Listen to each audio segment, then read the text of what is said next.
तो आज तुम्हारा इंट्रोडक्शन 2021 के सुपर सीनियर से है जो एनआईटी त्रिची से पास आउट है, अभी 6 सेमेस्टर भी कंप्लीट हुआ। ये 2021 वाले बच्चों का प्लेसमेंट चल रहा है ना। तो अब इसका जो प्लेसमेंट है आकाश का, वो वर्ल्ड की जो सबसे बड़ी कंपनी है अमेजॉन, उसमें प्लेसमेंट हुआ। पैकेज है 46 लाख।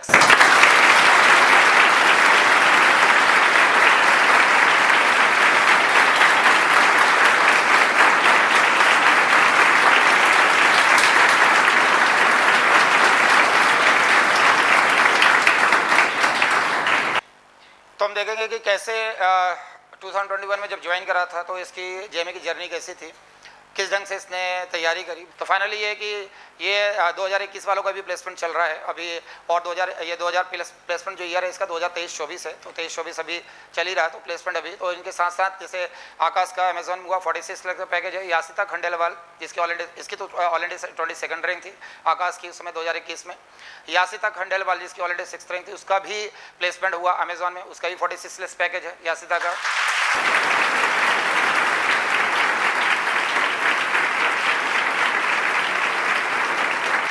उसके बाद स्वाति जिनवाल है, स्वाति जिनवाल उसकी ऑलरेडी 12th रैंक थी, उसका भी अमेजॉन में प्लेसमेंट हुआ, पैकेज उसका भी 46 लाख।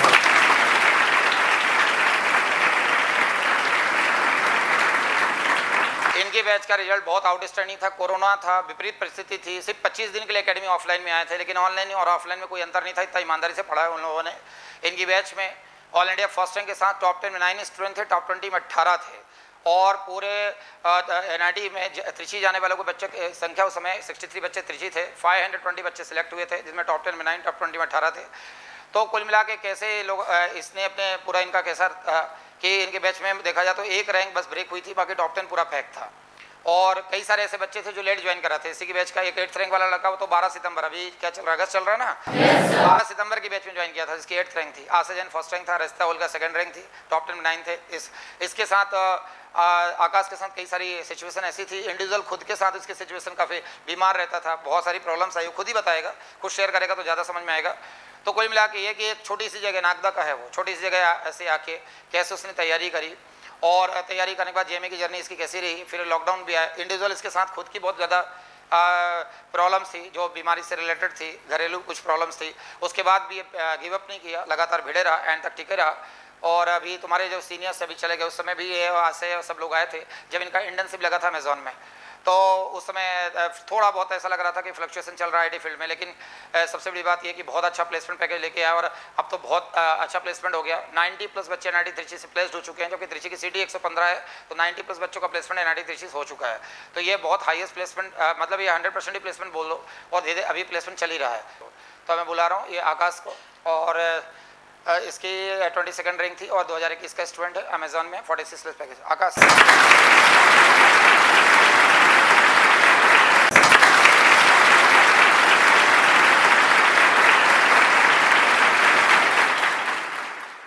सर्वप्रथम माँ शारदे को नमन, गुरुदेव को चरण स्पर्श, और आप सभी को वंदे मातरम। अभी थोड़ी देर सर ने मेरे को वहाँ बैठने का मौका दिया मुझे बहुत अच्छा लगा। काफ़ी 2 साल हो गए मतलब यहाँ बैठने के लिए। आज भी हमको लगता है कि एकेडमी मिल जाए, वापस वो जगह मिल जाए बैठने के लिए। तो हमारे टाइम पे हम पुरानी एकेडमी में जाते थे। स्टार्टिंग से मैं बताता हूँ जो भी मेरे साथ हुआ है, आई होप कि सबके साथ ना हो ऐसा कुछ तो मैंने 7 अक्टूबर 2019 को मैंने एकेडमी ज्वाइन की थी। तो तब मेरे को यही था कि मैंने आईआईटी की एग्ज़ाम दी थी, उसमें मेरा हुआ नहीं था। एवरेज स्टूडेंट था, नागदा से हूँ मैं, और उसमें मेरा हुआ नहीं था। उसके बाद मैंने सोचा मैं डिफेंस में जाने के लिए बहुत वो था, तो स्टार्टिंग से ही मुझे थोड़ा देश के लिए कुछ करने का था, तो मैं डिफेंस में जाना चाहता था। 5 बार मैंने एसएसबी दी, तुम जानते हो तो ऑफिसर बनने के लिए एसएसबी होती है, तो 5 बार मैं फेल हो गया था। 5th डे कॉन्फ्रेंस आउट था। फिर मैंने मेरा इंटरेस्ट मैथ्स और कंप्यूटर साइंस में था, तो मैंने ऐसे ही एक दिन बैठे बैठे रैंडमली मोबाइल पे डाला कि कौन सी चीज़ आगे मैं क्या कर सकता हूँ, तो एमसीए आया। वीडियो किसी और की देखी थी, लेकिन फिर मैंने जब डाला कि नंबर 1 कोचिंग फॉर एमसीए, तो इंदौर आया, तो मैं सीधा फिर यहाँ पे आया सर से मिलने के लिए।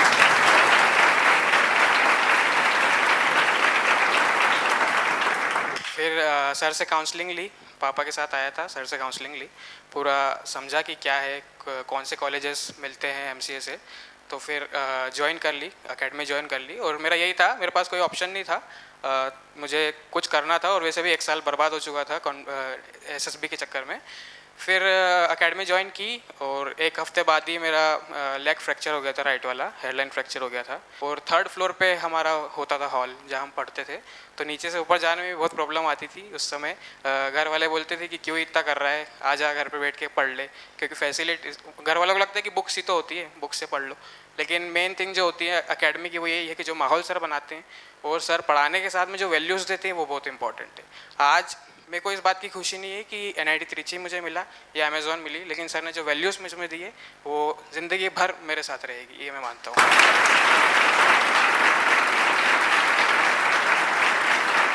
उसके बाद ज्वाइन किया, 1-2 महीने 3-4 महीने हम यहाँ पे रह पाए, मैंने अच्छे से पढ़ाई की।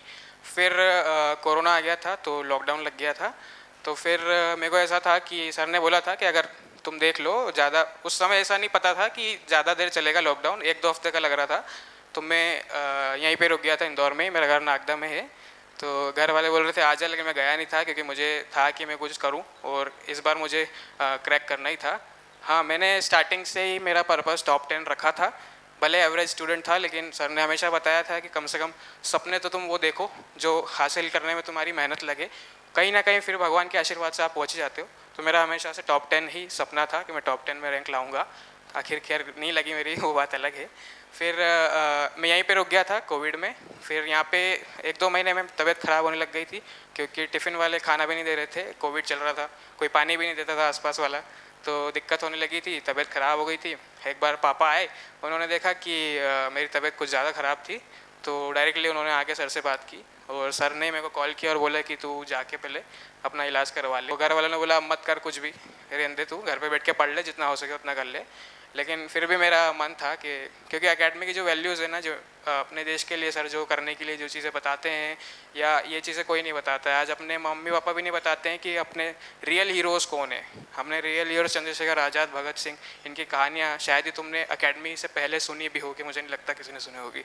हिस्ट्री की बुक्स में हम कुछ और ही पढ़ रहे हैं मुगल्स के बारे में, तो वो चीज़ें मुझे बहुत अट्रैक्ट करी थी एकेडमी की, इसलिए मैंने फिर से एकेडमी ज्वाइन की, फिर से एकेडमी आया। और मतलब उस समय ऐसा था, मेरे को लग रहा था मैं जाके देखता हूँ, होगा तो ठीक है, नहीं तो फिर कोशिश कुछ और करेंगे। लेकिन जब मैं पहले दिन आया एकेडमी तो लिस्ट लगती है, रैंक लिस्ट, तो रैंक लिस्ट में मेरा नाम बहुत नीचे आ गया था। तो फिर वो ऐसा लगा कि नहीं, नीचे कैसे आ गया, उसको ऊपर लाने के चक्कर में मैंने एकेडमी कभी डिसकंटिन्यू करी ही नहीं। फिर पढ़ते गए। दोस्त भी जो एकेडमी में मेरे साथ था, अमन नामदेव, उसने भी मेरी काफ़ी हेल्प की उस पीरियड में।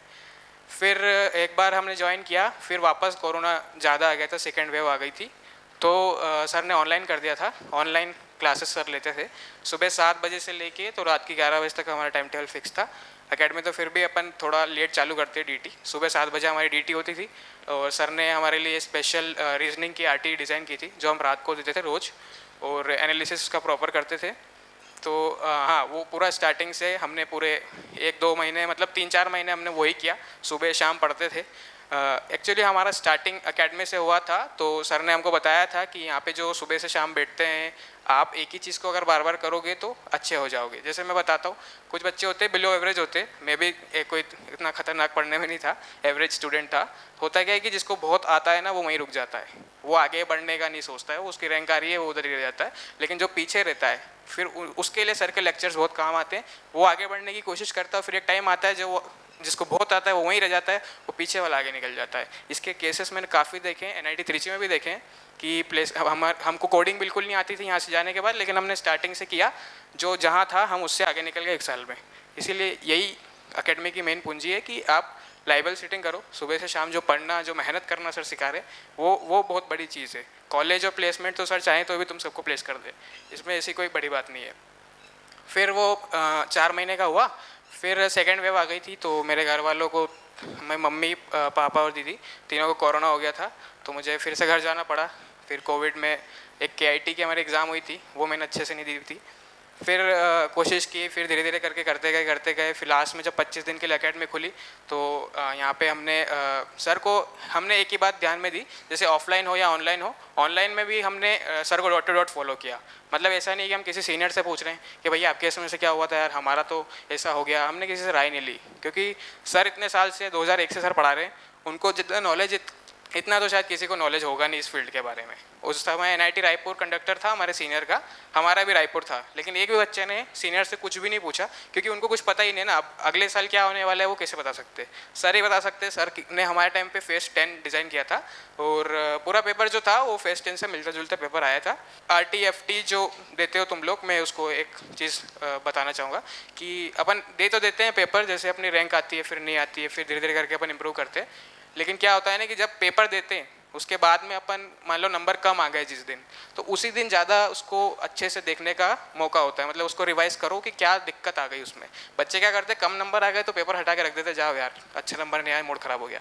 ऐसा नहीं होता है। जब अगर नंबर कम आ रहे हैं तो आप उस पेपर को और देखो, जो कमियाँ हैं वो सुधारो, उसको रिवाइज करो, क्या है दिक्कतें आ रही है। कैप्सूल करते रहो, पुराना याद करते रहो जो सर कैप्सूल बताते हैं। बाकी स्ट्रेटेजीज टाइम के साथ चेंज होती रहती है, तो जो सर बोल रहे हैं बिल्कुल डॉट टू डॉट फॉलो करो। सर के बात जो है वो पत्थर की लकीर मान लो, उसके हिसाब से चलो। फिर हाँ, फिर घर वालों को प्रॉब्लम हो गई थी, फिर मैं घर भी गया, वापस आया, तैयारी करी। ऐसा ही नहीं था कि सिर्फ मेरी तबीयत ख़राब थी, मेरे बैचेस में बच्चों की तबीयत ख़राब हो रही थी, क्योंकि कोविड चल रहा था उस समय। एक यशराज करके एक लड़का था हमारे बैच में, वो बुखार में एकेडमी में बैठा रहता था, जाता ही नहीं था। आखिरी में सर ने मॉनिटर बनाया था, तो मैं भी मॉनिटर था उस समय, तो मैं उसको बोलता था चले जा, अब चले जा। वो छुट्टी भी नहीं लेता था, बोले नहीं यार अब ये करना ही है इस बार, बस 25 दिन और, बस 25 दिन और। तो हमारे बैच में माहौल इतना अच्छा था कि बच्चे सब ऐसे मतलब जज्बे में थे कि करना ही है। सर के जो लेक्चर्स होते हैं ना, पढ़ाई से ज़्यादा, पढ़ाई से हट के जो लेक्चर्स होते हैं वो हमारे लिए वरदान होता था कि सर पढ़ाई तो सर करवा ही देते हैं, लेकिन पढ़ाई के अलावा जो सर जहाँ जो चीज़ें हमें बताते हैं, जो हमें मूल्य सिखाते हैं, नैतिक ज्ञान देते हैं, वो बहुत इंपॉर्टेंट रहता है। तो फिर वो जाता नहीं था, छुट्टी लेता था यशराज, तो उसका फिर अच्छा NIT त्रिची में आज वो भी अच्छी प्लेस्ड है, अच्छी कंपनी में प्लेस्ड है। फिर यही हुआ, फिर एकेडमी ख़त्म हुई, मेरी टॉप 10 में रैंक नहीं आ पाई थी। हमेशा एम मेरा टॉप 10 का ही था, लेकिन नहीं आ पाई, 22 रैंक आई थी। फिर मैंने दूसरी एग्जाम्स दी थी, BHU और पहले सेपरेट होती थी, अब शायद एक ही होती है। तो BHU में मेरी ऑल इंडिया रैंक 3 थी और MHCET में 6th रैंक थी। तो मैं खुश हुआ था, फिर सर के पास आया था। सर ने बोला था कि तू, मेरे को पता था तू 10 में आएगा, जब ही आएगा मेरे पास।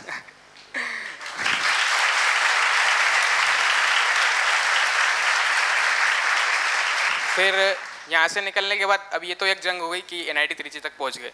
फिर उसके बाद वापस सब बराबर हो जाते हैं, जो भी ऑल इंडिया रैंक 1 है वो भी तुम्हारे ही है लेवल का हो जाता है, 45 या जो भी, जो त्रिची पहुँच गया वो त्रिची वाले सारे बराबर हो जाते हैं। तो अब हमको कुछ भी नहीं आता था। अब यहाँ पे पूरी तैयारी करी हमने कॉलेज के साथ में, ना तो कोई लैंग्वेज आती थी C++, ना जावा, ना कुछ भी नहीं आता था। फिर वही जो एकेडमी से हमें मिला है कि हम सुबह से शाम तक मेहनत करें, वही चीज़ आशय जैन जो था फर्स्ट रैंक था उस समय, वो और मैं, हम दोनों यहीं पे रहते थे। मेरा घर भी है इंदौर में, लेकिन मैं घर पे नहीं रहा 2 साल, मैंने अलग रूम लेके ही रहा, क्योंकि आइसोलेशन बहुत इंपॉर्टेंट है। तो जो बच्चे ऑनलाइन क्लासेस अगर सर की लेते हैं तो आइसोलेशन बहुत इंपॉर्टेंट है। सुबह अगर आप सुबह 7 बजे से लेकर रात के 11 बजे तक करोगे मेहनत, तो रिजल्ट आपको मिल ही जाएगा। मतलब आइसोलेट रहते ना, अपन घर पे कोई काम बता रहा है तो आप काम करने चले गए, ऐसा नहीं, इसीलिए मैं अलग रहता था। तो हम दोनों ने स्टार्टिंग से C++ हमने सीखा था 2-2.5 महीने, कुछ भी नहीं आता था हम दोनों को। फिर धीरे धीरे करके हम सीखते गए। सर से मिलने आते थे बीच बीच में, सर बता दो आगे क्या करना है। सर ने पूरा आगे का हिसाब बता दिया था कि इसके बाद ये पढ़ लो, इसके बाद ये कर लो, ये प्लेटफॉर्म है यहाँ से पढ़ लो। तो ऐसा नहीं है कि NIT त्रिची तक ही सर तुमको पहुँचा रहे, उसके बाद भी सर बहुत हेल्प करते। हमको सब बताया था, मटेरियल दे देते, फोटोकॉपी हमने निकलवा ली थी, तो उससे हम दोनों पढ़ते थे। फिर ये था, हमको कुछ नहीं आता था, बाहर के बच्चों को बहुत कुछ आता था। अब यही था, हमने स्टार्टिंग से किया। अब 2 सेमेस्टर बाद ये हालत हो गई थी कि हम उनसे आगे हो गए थे कोडिंग में। तो यही रहता है कि आप सर, यहाँ की जो वैल्यूज़ यही है कि मेहनत करते रहो और कभी भी असफलता से घबराओ मत। असफलता मिलेगी लेकिन उससे घबराओ मत, आप अपने काम करते रहो, बाकी फिर ऊपर वाला साथ देगा ही देगा। तो यही था।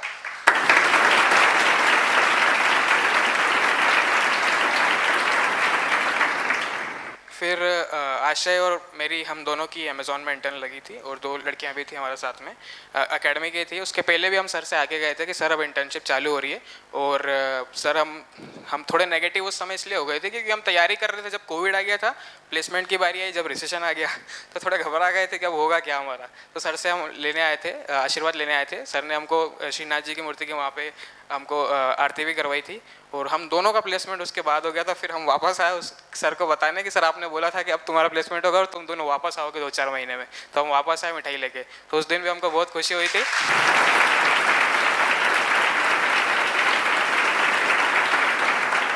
अब इंटर्नशिप लग गई थी, तो 2 महीने की इंटर्न रहती है हमारी, सेकेंड ईयर में हो जाती है इंटर्नशिप। अब उसके बाद रिसेशन के कारण हमको ऑफर्स नहीं दिए गए थे उस समय, तो अलग अलग कंपनीज़ में हमने सबने प्लेसमेंट ले लिया था। हालांकि आशा ने सिस्को में प्लेसमेंट ले लिया, उसका भी काफ़ी अच्छा प्लेसमेंट हुआ। और मेरा एमडॉक्स में हुआ था, तो मैं थोड़ा घबरा रहा था सर के पास आने में। मैंने बोला सर को मेरे से उम्मीद हमेशा ज़्यादा रहती है और मैं कम कर देता हूँ, तो मैंने सोचा अच्छा प्लेसमेंट ले लेता हूँ। मैंने तैयारी नहीं छोड़ी, मेरा प्लेसमेंट हो गया था, मैं इंटरव्यूज़ दे रहा था। और इनफैक्ट अभी तक मैं इंटरव्यूज़ दे रहा था जब तक मेरा ऑफ़र नहीं आया, लास्ट मंथ ही आया। तो अब मैं नेक्स्ट वीक 12 से ही मंडे से मैं अमेज़ॉन ज्वाइन करूँगा बैंगलोर में। इसीलिए मैं अब सर से एक आखिरी बार और आशीर्वाद लेने आया कि सर को एक बार मुँह दिखा देते हैं, तो सर बोलेंगे भूल ही गए हमें।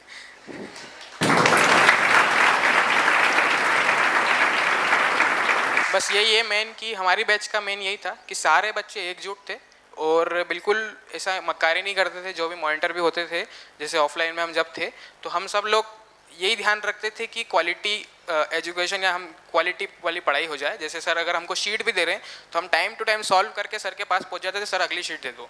हम दिन की 2-2 3-3 शीट भी करते थे। हम बिल्कुल पक्के थे टाइम के, क्योंकि हम सबको पता था कि जो होना है एकेडमी से ही होना है। इतने साल से एकेडमी से रिजल्ट आ रहा है, एकेडमी से रिजल्ट आएगा और हमेशा यहीं से आता रहेगा। तो आज तुम यहाँ सब बैठे हो, कल के तुम में से ही कोई टॉप 10 में होगा। तो यही ये चीज़ है कि यहाँ की वैल्यूज़ हम ध्यान में रखें और आगे बढ़ें। जैसे मैंने बताया कि कठिनाइयाँ बहुत आएंगी। मैंने 1-1.5 साल में बता रहा हूँ तुमको, 10 कमरे बदले थे, मतलब रहने के लिए फ्लैट 10 बदले थे। ये रियल है, मतलब 10 बार बदला था, क्योंकि कोरोना के कारण कोई ऑनर निकाल दे रहा है, कहीं से कहीं निकाल दे रहा है, कहीं पानी की प्रॉब्लम हो गई, कुछ हो गया, तो 10 कमरे मैंने बदले थे। उस समय की बात है। और हाँ, अकेले ही करता था, घर से पापा को बार बार परेशान नहीं करता था बुला के। तो यही है, प्रॉब्लम्स बहुत सारी आएंगी। जैसे अभी अमेज़ॉन में नहीं हुआ था तो मैं काफ़ी डिप्रेस भी हो गया था कि यार इतना कुछ करने के बाद में वो चीज़ मेरे हाथ तक आई थी और फिर वापस चली गई। तो उसमें भी मैं काफ़ी डिप्रेस था, लेकिन मेरे को यही था कि एक बार सर ने मुझे एकेडमी में, मैं छोड़ने वाला था एक दिन एकेडमी इनफैक्ट, कि बीमार बहुत रहता था, रैंक नहीं आ रही थी। तो एक दिन तो मैंने सोचा था अब नहीं हो पाएगा, अब चले जाता हूँ। और माँ शारदे का आशीर्वाद ये है कि उसी दिन मेरे को सर ने बुलाया नीचे, वो वाली एकेडमी थी, और सर ने बुलाया और बोला क्या हो गया तेरे को, क्या सोच रहे तू। मैंने कहा सर आपको कैसे पता पड़ गया मैं क्या सोच रहा।